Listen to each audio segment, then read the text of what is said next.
Após o agravamento das relações entre Moscou e Baku, a mídia do Azerbaijão tornou públicos documentos que lançam luz sobre os acontecimentos no céu de Grozny em 25 de dezembro de 2024. Como você deve se lembrar, naquele dia, um avião de passageiros Embraer 190AR de uma companhia aérea do Azerbaijão foi abatido sobre a capital da Chechênia. A bordo dele estavam 67 pessoas, das quais 38 morreram em decorrência do desastre. Porém, depois da divulgação na mídia do vídeo de controle do lançamento do míssil e da nota do capitão russo Dmitry Polodichuk, chefe da equipe do sistema de mísseis antiaéreos Pantsir, responsável por atirar no avião, várias questões surgem. Azimuth 338, distância 7.000, altitude 490, velocidade 118, rumo 230, sim, a distância já é 7. Fogo. Fogo, eu estou dizendo?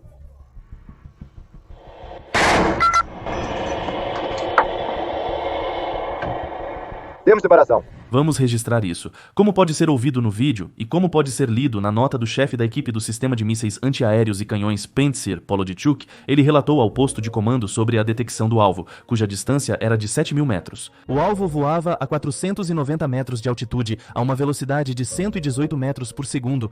Depois ele recebeu a ordem de abrir fogo por telefone. Voltaremos a esse ponto mais tarde. Mas por que deram essa ordem? Afinal, a velocidade do alvo detectado era de 118 metros por segundo, equivalente a 424 km por hora. E com essa velocidade, os drones ucranianos a pistão não voam. A velocidade normal deles é duas vezes menor. E drones a jato capazes de percorrer a distância da Ucrânia até a Chechênia, infelizmente Kiev ainda não possui. Vamos continuar lendo o bilhete. Às 8h11, a estação de detecção identificou um alvo potencial que acompanhei com precisão pelo radar multifuncional e informei ao posto de comando aéreo da 51ª Divisão. Às 8h13, informei as coordenadas atualizadas. Azimuth de 338 graus, distância de 7.000 metros, altitude de 490 metros. Durante 2 minutos, a equipe e o posto de comando observaram um objeto voando a 490 metros de altitude, aproximando-se do aeroporto de Grozny. Isso também causa estranheza. 490 metros é uma altitude extremamente incomum para um drone. Os drones geralmente voam a altitudes de 30 a 60 metros para evitar sistemas de defesa antiaérea. E levando em conta que nos arredores de Grozny não há prédios altos, a altitude deveria ser ainda menor. Antes de atacar, os drones executam manobras evasivas. O avião civil voava em linha reta. A equipe e oficiais no posto de comando observaram por 2 minutos um objeto voando em linha reta a meio quilômetro de altitude. No final, decidiram que era um drone ucraniano. Claro que não penso que o avião foi abatido intencionalmente. Em primeiro lugar, não há nenhum motivo, e isso já é suficiente. A tragédia provavelmente ocorreu devido a ações não profissionais das tropas de defesa antiaérea e falta de coordenação com a aviação civil. Naquela época, a Chechênia já havia sofrido múltiplos ataques de drones. Também é importante destacar que esse erro trágico é resultado da ausência de um sistema automatizado e eficiente de transmissão de dados no exército russo, sobre o qual já falei várias vezes. Vamos ler o bilhete de Polodichuk. Às 5h48 informei sobre a passagem para o estado de prontidão número 1 por celular. Na posição, o sinal era instável e eu não tinha outros meios de comunicação confiáveis. Os cabos de fibra óptica foram instalados, mas não estavam conectados ao terminal e faltava o telefone digital. Já demonstrei várias vezes que o exército russo não possui uma rede de troca de dados bem estabelecida, nem mesmo na defesa antiaérea. Polodichuk escreve diretamente que a comunicação com o posto de comando era feita por meio de telefonia celular, ou seja, simplesmente pelo celular. Além disso, ele ainda descreve essa comunicação como instável. Afinal, como comparar o sistema russo ao Link 16 se o sistema de mísseis antiaéreos se comunica com o posto de comando via celular? E aí está o resultado. Será que a estação de radar do posto de comando simplesmente não viu o avião? É possível que quando Polodichuk informou a altitude do alvo como 490 metros, os oficiais superiores tenham ouvido apenas o número 90 e ordenado abrir fogo? Será que a defesa antiaérea era comandada por um oficial pouco qualificado, operando uma tecnologia complexa? Isso não poderia, e é um fato. Mas por que estou dizendo isso? Bem, no mínimo, quero aconselhar os cidadãos a evitarem voar na zona de alcance dos veículos aéreos não tripulados ucranianos, pois o perigo não são os drones, mas sim as equipes russas de defesa antiaérea, que recebem ordens pelo celular.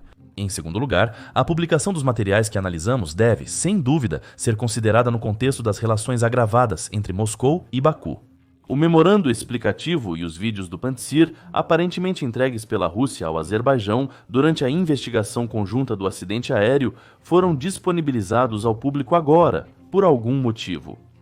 Mas, é claro, não estamos interessados no conflito em si entre Moscou e Baku. O que nos interessa é como o principal aliado do Azerbaijão, a Turquia, está aproveitando toda essa situação. E aqui, permitam-me começar de longe, mostrando um pequeno trecho do meu vídeo exclusivo de 5 meses atrás. Mas por quanto tempo ainda haverá duplo poder na Líbia? A questão é que a Turquia realmente tem interesses estratégicos na Líbia. A demarcação das fronteiras marítimas de Trípoli, para ser direto em favor de Ankara, permite que Erdogan reivindique uma enorme área no mar Mediterrâneo onde há um grande campo de gás. A disputa por essa área cinza era entre Turquia, Chipre, Grécia, Egito e até recentemente a Líbia, que abriu mão dela após a demarcação das fronteiras com Ankara. Portanto, para Erdogan, a estabilidade do governo em Trípoli é fundamental e a ausência de ameaças de Haftar no leste da Líbia é estratégica. Tenho uma pergunta. O novo governo da Síria está bloqueando a retirada de equipamentos militares russos de Tartus. Como já se sabe, os militares russos, assim como o material que antes estava estacionado na Síria, estão sendo transferidos para a Líbia. Mas por que não deixam eles terminarem o que começaram? E será que não pode ser que Ankara não esteja interessada no fortalecimento do grupo russo na Líbia? Será que não pode ser que Ankara planeje repetir o sucesso sírio, mas agora na Líbia?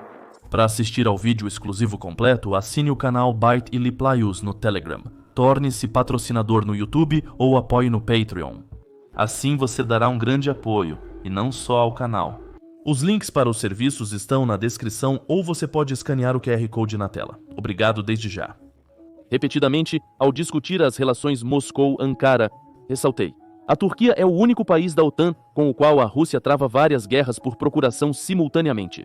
Nagorno-Karabakh, Síria e Líbia se tornaram arenas onde os interesses dos dois países se cruzaram. No entanto, Putin decidiu se concentrar nos bombardeios das cidades ucranianas e, enquanto ele estava ocupado, a Rússia foi perdendo influência, primeiro no sul do Cáucaso e depois na Síria. Não surpreenderia se, após tanto êxito, Erdogan focasse na Líbia. E sim, estávamos totalmente corretos 5 meses atrás. Só que, se naquela época discutíamos a probabilidade de um cenário de força por parte da Turquia, hoje sabemos que na questão líbia, Recep Erdogan optou pelo caminho diplomático. Explicarei brevemente, detalhei em um vídeo exclusivo. Mas, simplificando ao máximo, a Líbia atualmente é um país dividido em 2 partes. O leste da Líbia é controlado pelo general Khalifa Haftar, apoiado pela Rússia, enquanto o governo em Trípoli é apoiado pela Turquia. Claro, de vez em quando surgem confrontos entre os dois lados, mas no dia 4 de abril de 2025 acontece algo absolutamente inédito.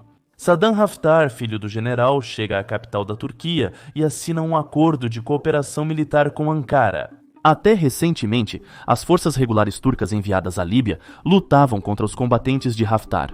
E agora há cooperação militar, e isso não é apenas uma declaração de intenções. Estamos discutindo a aquisição de armas turcas e o treinamento de tropas por especialistas da Turquia. Veja só, até recentemente o general declarava que não haveria paz enquanto as botas dos militares turcos pisassem o solo líbio, e hoje está comprando armas do principal inimigo. Portanto, a determinação do Azerbaijão em defender seus interesses nacionais diante da agressividade da Rússia é resultado do fortalecimento da Turquia no cenário internacional. Moscou pode ameaçar Baku o quanto quiser, mas não vai conseguir fazer nada. Entendo que, em caso de escalada, Ankara pode simplesmente parar de ignorar a passagem de petroleiros sancionados pelo Bósforo. E a Rússia perderia 30% de sua receita com petróleo. Então Solovyov pode despejar suas opiniões na televisão o quanto quiser, mas isso já não causa nada além de risos. Com todo o respeito ao Azerbaijão, à sua história e às suas tradições, se a Rússia levantar a sobrancelha por um segundo... Eu sei o que ocorrerá se a Rússia pressionar o Azerbaijão. Se levantarmos a sobrancelha, a Ucrânia vai entender tudo.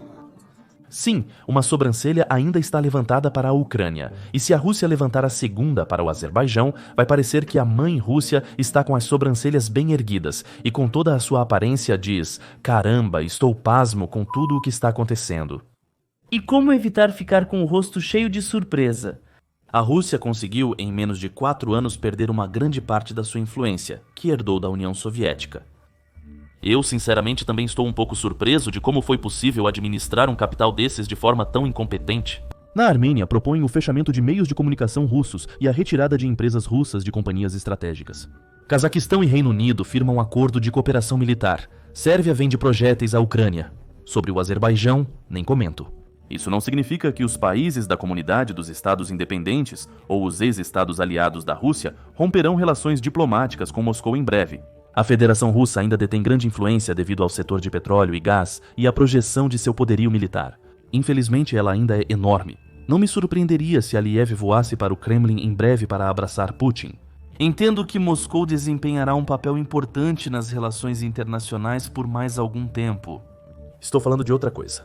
E você já imaginou quantas oportunidades a Rússia teria se não fosse essa política absolutamente misantrópica, expansionista e revanchista? Imagine se o Kremlin fosse liderado por um político normal e sensato, que não ameaçasse ninguém e negociasse tranquilamente com todos. Quais seriam as perspectivas para o maior país do planeta? Mas não esse idiota quis agitação. Sabe, quando tudo está calmo, tranquilo, estável, a gente fica entediado, acha que está parado, quer agitação, mas assim que começa a agitação, todo mundo já fica preocupado. E segundos e balas. Infelizmente, agora até balas estão zunindo. Aí a gente fica com medo. É um horror, um horror. Bem, é um horror, mas não é um horror. No geral, a situação é estável e confiável. Caramba, puta que pariu, essa foi pesada. Vladimir Putin fala regularmente sobre a necessidade de criar um mundo multipolar. Claro, ele astutamente omite que, em sua compreensão, esse mundo não significa a criação de centros de poder por todo o planeta, mas sim a hegemonia total da Rússia na Europa e em parte da Ásia.